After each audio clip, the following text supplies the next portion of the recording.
നമസ്കാരം. അപ്പോൾ ഉലകനായകൻ കമൽഹാസൻ, മഹാ ഡയറക്ടർ ശങ്കർ എന്നിവരുടെ ഒരു കിടുക്കാച്ചി സിനിമ, ഒന്നൊന്നര സിനിമ, അതായത് ഇന്ത്യൻ സിനിമ ഇൻഡസ്ട്രിയിൽ അല്ലെങ്കിൽ ഇന്ത്യൻ സിനിമാ മേഖലയിൽ അല്ലെങ്കിൽ വേൾഡ് വൈഡ് അല്ലെങ്കിൽ വേൾഡിൽ വെച്ച് നല്ലൊരു ചിത്രമാണ് തീർച്ചയായിട്ടും ഈ മാസം 12-ാം തീയതി റിലീസിങ്ങിന് ഒരുങ്ങുന്നത്.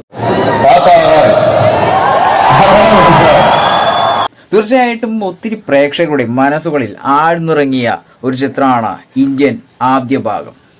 ആ ഒരു ചിത്രത്തിന് ശേഷം ഒത്തിരി വർഷങ്ങൾക്ക് ശേഷം വരുന്ന ഈ ഒരു സിനിമ, അതായത് ഇന്ത്യൻ 2 എന്ന് പറയുന്ന ഉലകനായകൻ കമൽഹാസൻ നടിച്ച ഈ ഒരു ചിത്രം 12-ാം തീയതി റിലീസിങ്ങിന് ഒരുങ്ങുന്നു. ഇനി ഏതാനും മണിക്കൂറുകൾ മാത്രമേ ബാക്കിയുള്ളൂ. തീർച്ചയായിട്ടും പ്രേക്ഷകരുടെ കട്ടക്കാത്തിരിപ്പിന് ഏകദേശം ലക്ഷ്യം കാണാറായി.